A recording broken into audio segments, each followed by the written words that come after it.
going to start with a couple of questions here. Senator, can you tell us something about yourself and why you're running for governor? Sure. Thank you. Thank you, Betty. Thank you, everyone, for being here and for giving me this opportunity to speak to you today. I am a resident of Kensington. I grew up in Silver Spring. I attended the Montgomery County Public Schools. Yes. And I am the proud parent of 2 Montgomery County Public School kids. So now one is a cheerleader at Bethesda Chevy Chase High School. So that's why it's very exciting. So I have been a legislator for the last 15 years, in the last 11 years in the Senate and on the Budget and Taxation Committee. I think it's fair to say that there is no one who knows more about education finance in the General Assembly than I do. I was there to help get the Thornton Commission recommendations passed, and then funded. And as a member, I've worked to make sure we've kept that commitment. And now I'm one of the 8 legislators and the only one of the candidates who's actually a member of the Kirwan Commission. I am running for this office because we have an amazing opportunity at this moment to actually get real change done for our educators, for our young people, and for our state. For the last 2 years, I've been part of a study group of 20 legislators from around the world, from around the country, looking at school systems around the world to see what lessons we need to learn from them to have our schools be amongst the best in the world. And the number one thing that we have learned is that other countries do a far better job of treating educators like professionals. They reward you like professionals. They give you time at work like professionals. They respect you in the community like professionals, and that's what we have to move to. So to me, I want to see the Kirwan Commission recommendations put into place. I want to see us have the best school system, not in the country, but in the world, because we're competing against people over the world. So I want to be your governor so we can implement these things so that we can actually bring about the change, the real change that we need in the state of Maryland. Thank you. Your second question, what is your vision? You sort of elaborated on this a little bit for public education, and how will you prioritize your education initiatives in light of the work of the Kirwan Commission and their expected recommendations later this year? So I started to touch upon the Kirwan Commission, and clearly what I'm hoping to do, I think, is in sync with what the Kirwan Commission is going to be proposing, and I want to make sure that we have the funds that are there to get it done. I don't know if people realize this, but our governor, not Larry Hogan, but our governor in Maryland, is considered the most powerful governor in the country. Our state constitution reserves more powers for our governor than any other state constitution reserves for those powers. And you can see it in the things that a governor gets to do: appointing the school board, putting out the budget when only the legislature can cut it, doing things like interfering with local control to set the calendar. We need a governor who's going to use that power to actually advance public education in our state. We don't need a governor who's going to use that power to implement the agenda of Betsy DeVos and Donald Trump in the state of Maryland. We need a governor who's actually going to use that power to stand up and show the rest of the country that there is a different path to public education, and that there is a way to make real progress for all children in our state. Wherever I travel, when I talk about my vision for public education, it is first and foremost implementing a system of community schools around our state. We have to work to actually address and overcome the barriers that are keeping so many young people from actually succeeding in schools.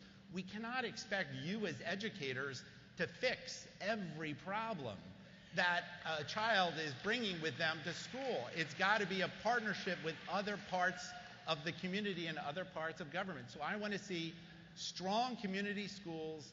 I'd like to see them everywhere. Schools that empower you as educators to make decisions in your classrooms and in your schools to figure out what is best for the children you have today and the community that they are living in. We need to bring those partnerships together, and there is going to be no one who can do that like the governor. And that's why you need a governor who's committed to it. We need a governor who's going to make the hard decisions to get the resources in the classrooms and in the schools that make sure you can actually provide for the young people. And we need a governor who's going to push to make sure you have the salaries that are commensurate with the professionals in our community, the professionals that you are, and you deserve to be treated the same way. So with my budget, with my appointments, with the bills I propose, you're going to see me faithfully implement the Kirwan Commission recommendations, because I'm the one person there currently fighting to make sure the things we want to see changed are actually incorporated in those recommendations. Thank you. Thank you. And we have some more time, so now you get to pick a question out of the fishbowl. One question. And if you give it to me, I'll read it, and you can answer it. Okay.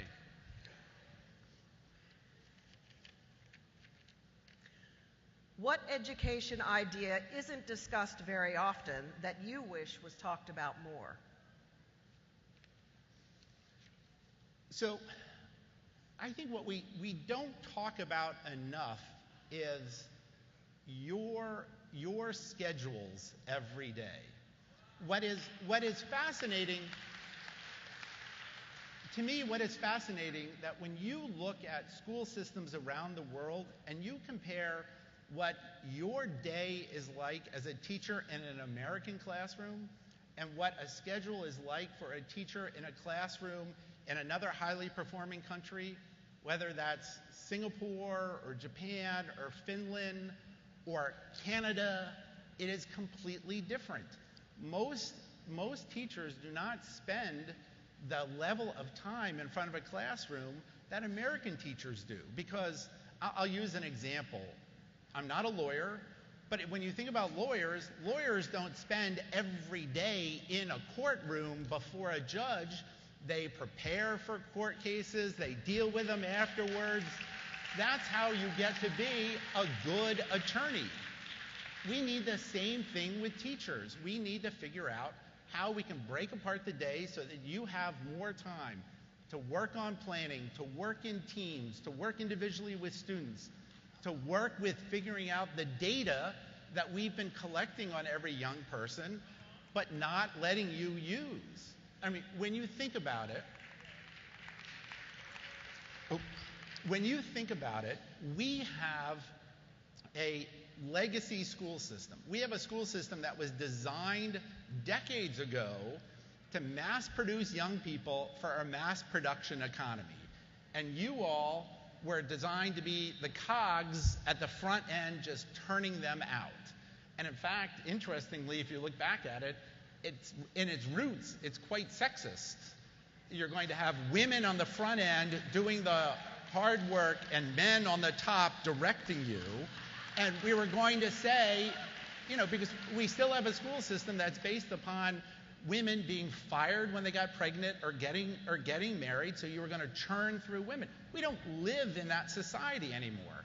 You don't live in that society. We don't have families that fit in like that anymore. Yet we still have a school schedule that is around, the planting, the agricultural calendar. I mean, there are so many things that we need to work on, but first and foremost is transforming the profession of being an educator. Training, development, retention, appreciation, respect, and payment in order to make sure you can do your job. And when you have a system that rewards you and gives you the time and focus for you to be the best educator, partnered with a system where the young people in your schools and their families in that community are getting the resources they need to address the barriers that they have to succeed, we will have the best school system in the country and in the world, and this is the moment to make it happen. Which is why I'm the Democrat who will beat Larry Hogan next year. Thank you. Thank you, Senator Madaleno. Thank you. Thank you all very much for your time. I really appreciate it.